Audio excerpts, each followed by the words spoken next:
Assalamualaikum warahmatullahi wabarakatuh. Hello, ketemu lagi dengan Ibu Yayang. Kita ketemu lagi di pertemuan 10. Teman-teman, kita akan membahas tentang terminologi penyakit menular. Akan Ibu share screen terlebih dahulu ya, teman-teman.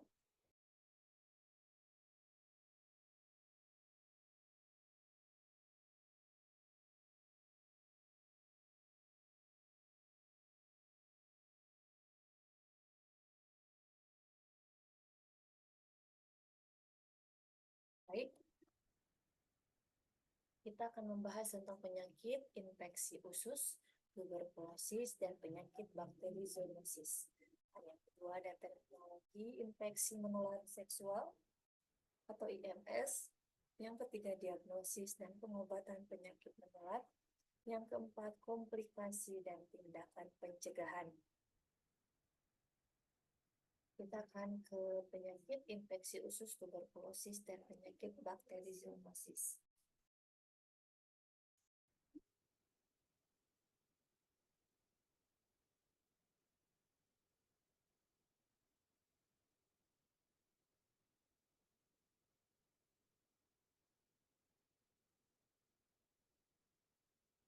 Oke,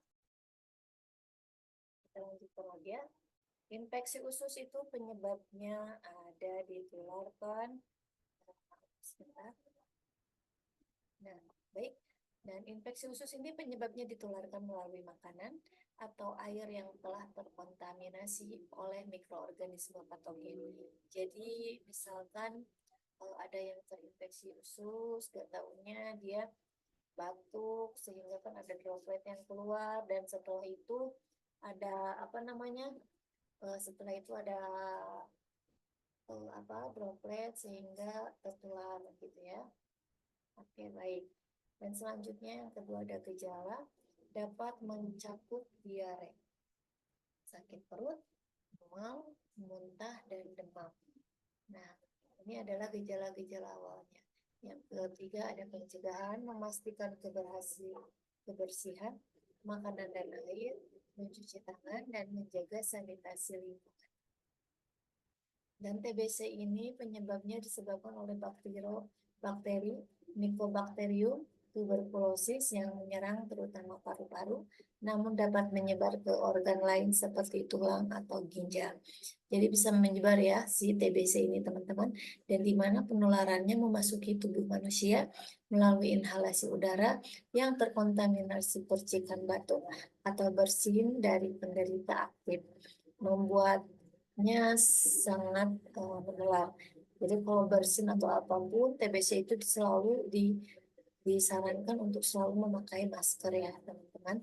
Dan gejalanya batuk berkepanjangan, penurunan BB, demam ringan pada sore atau malam hari, dan keringat malam yang berlebihan. Adapun penyakit bakteri zoonosis, antraks, infeksi berat akibat bakteri Bacillus anthracis sering ditularkan melalui kontak dengan hewan terinfeksi atau produk hewan seperti wol dan daging mentah. Yang kedua ada leptospirosis, yaitu penyakit yang disebabkan oleh bakteri Leptospira, seringkali ditransmisikan melalui air atau tanah yang terkontaminasi urin hewan yang terinfeksi dengan gejala seperti demam mendadak dan nyeri otot. Ada brucellosis, infeksi akibat bakteri Brucella yang menyebar melalui konsumsi produk susu yang tidak dipasteurisasi atau kontak langsung dengan hewan yang terinfeksi, menyebabkan demam yang berulang dan rasa lemah tubuh. Yang kedua ada terminologi medis infeksi menular seksual IMS. Nah, IMS bakteri umum ini ada yang namanya gonore ya, sering kita dengar. Nah, infeksi yang disebabkan oleh bakteri Neisseria gonorrhoeae ditularkan melalui kontak seksual. Sifilis, infeksi yang disebabkan oleh bakteri Treponema pallidum yang dapat berkembang melalui beberapa tahap penyakit. Adapun chlamydia, infeksi yang disebabkan oleh bakteri Chlamydia trachomatis, seringkali tanpa gejala, tetapi dapat menyebabkan komplikasi khusus ya. Maaf, serius maksudnya. Nah, di sini selanjutnya ada IMS virus umum. Sering kita dengar juga teman-teman ada yang namanya HIV atau AIDS disebabkan oleh virus human imunodefisiensi, virus yang menyerang sistem imun tubuh dan dapat mengarah pada acquired immunodeficiency syndrome AIDS. Gejalanya mencakup demam, lelah kronis, serta kerentanan tinggi terhadap infeksi lain. Ada herpes genital dihasilkan oleh herpes simplex virus (HSV), ditandai dengan lepuhan atau luka nyeri pada area genital dan sekitarnya. Infeksi ini bersifat kronis dan dapat kambuh kembali.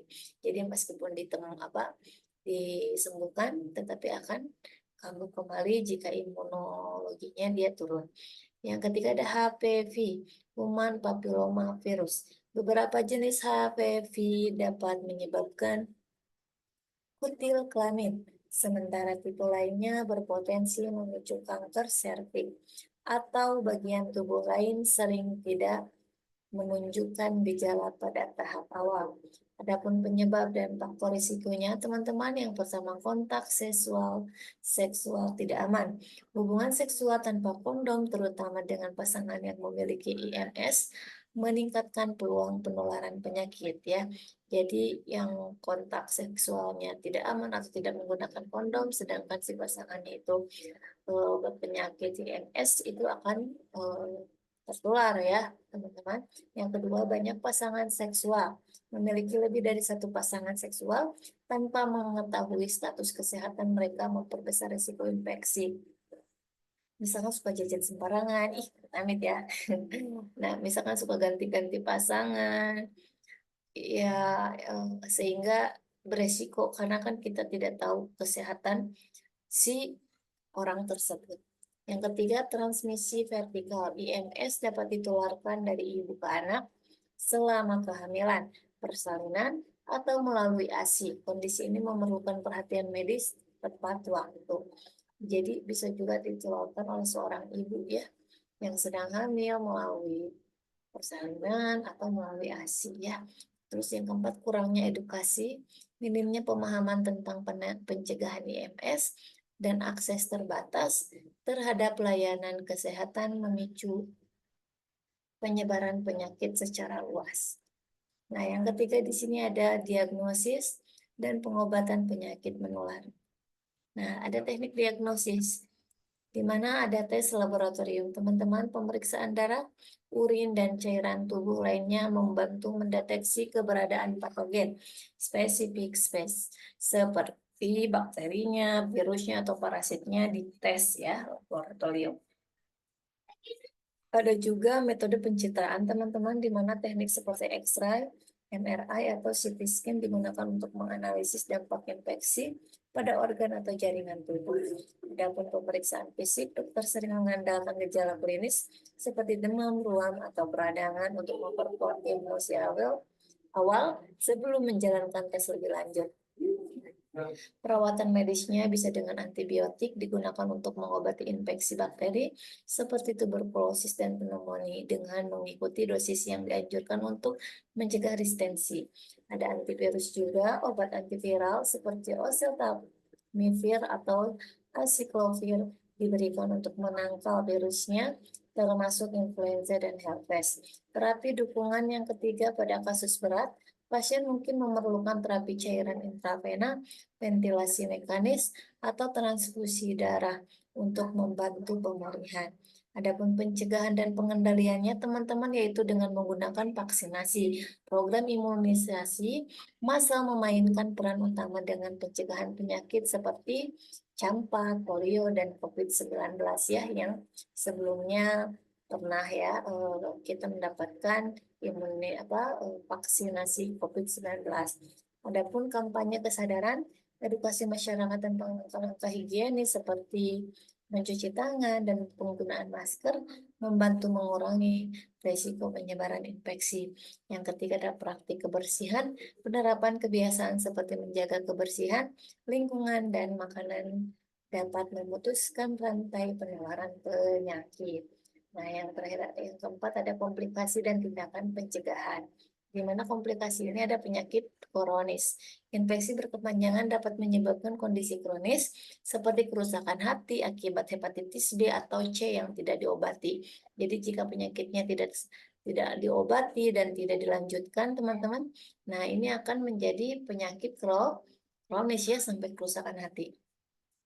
Juga komplikasinya yaitu bisa berisiko kematian.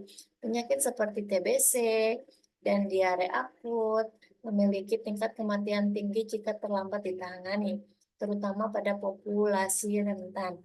Yang ketiga, penurunan kekebalan tubuh.